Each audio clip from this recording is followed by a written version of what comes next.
Hey everyone, Andrew here, bringing you another video review, and today we're going to be doing Batman, Collected The Legends of the Dark Knight.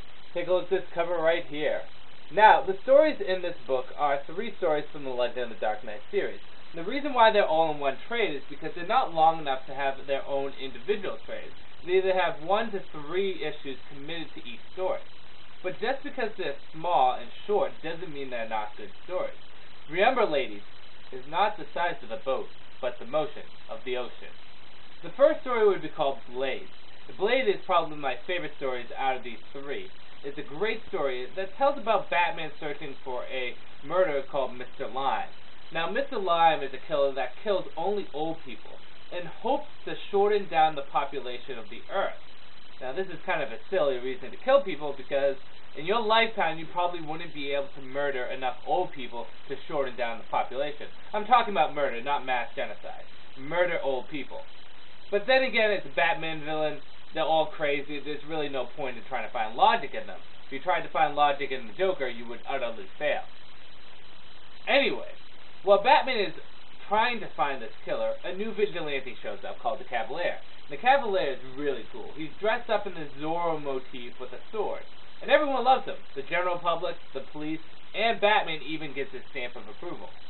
Now, the Cavalier is really the main star of this book, and he's one of the things that really attracts you to the story. Because he's a unique vigilante. He's driven by passion and by emotion and by thrill, rather than by what's right and wrong. He does good and he does bad, and his motivations are quite beautiful, actually. He does a lot of it for something that's actually a good reason to do something. It's just what he does may not necessarily always be good. The Cavalier is kind of a gray area character, and the ending in this story really satisfies and sums up his character very well. I personally love this story, mostly for the Cavalier, but also the art was really nice, and it was done by Tim Sale, who, if you guys remember, did Long Halloween and Dark Victory. But on the whole, I really enjoyed this issue. It had 3 issues committed to it. The story's really good, and probably the best in the series. Now, the next story is the Legend of the Dark Knight. Now, this deals with the Bat-Mite. Bat-Mite is one of the more confusing characters in the Batman mythology, because you never really know what Bat-Mite is.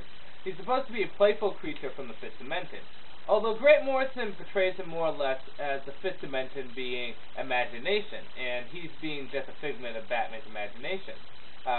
Whether or not the story supports that theory is really up in the air. Now, this is definitely the weakest of the stories because it's fairly short and it really has very little to do with Batman, and it really showcases Batman.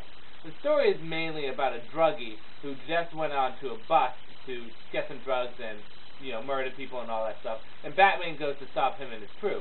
This guy gets away and Batmite deals with him. And Batmite kind of makes him go crazy and eventually is able to show him the wrong of his ways. However, he's still considered crazy and he's locked up. And the whole story is narrated to him by him to Batman. And on the whole, this story is not bad. It kind of does support Grant Morrison's theory on Batmite being imagination, the 5th Dimension being imagination, which is good, but it just wasn't enough. I didn't care for it. It just didn't hold my attention. That's it.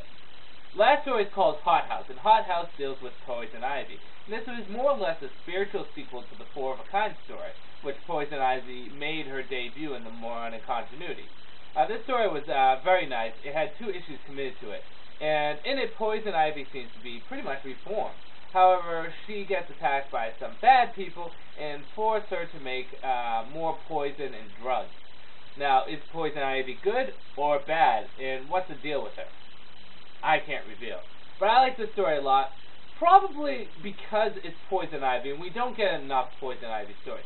That's not really a good reason to like a story. A story can be utterly horrible, and a person can still like it for the villain in it.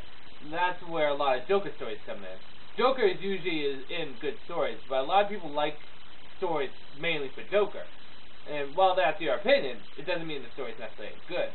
This story is mediocre. It's not bad, it's not good, it's just okay. I think the fact that Poison Ivy is in it helps it out a bit, and how Poison Ivy and Batman go back and forth helps it out a bit too. I enjoyed this story, I liked it a lot, and I think fans of Poison Ivy will like it too. On a whole, this whole entire collection on a whole, I was surprised by this. I did not think it was going to be all that great.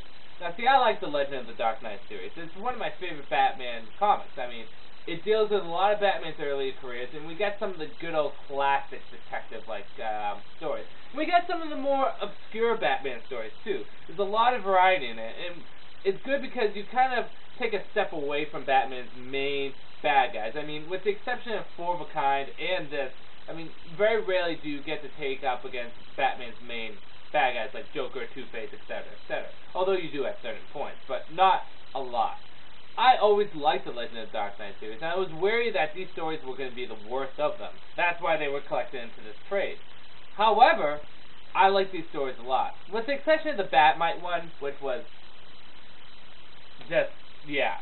I mean, Blades and Hot House alone make this worth picking up. I mean, for $12.95, you can't really go wrong. I mean, not every Batman fan will probably pick it up. This is more or less for hardcore Batman fans. I mean the ones that are willing to pick up any good Batman story. If you're looking for some just major or essential Batman stories, well, I've already posted a video for what to pick up. But if you're looking for some good classic Batman stories, this is where to go. I enjoyed this a lot. I loved it a lot. And Blades was a fantastic story. It really was. And you know, it wasn't really the story that made Blades good. It was the character of Cavalier. He's like a cross between Green Arrow and Zorro. So it's like a cross between Robin Hood and Zorro. But he's quite a cool character. This story was okay, but yes, with that said, definitely pick this up. I definitely enjoyed it, and so will you. So with that said, this is Andrew saying peace out for now.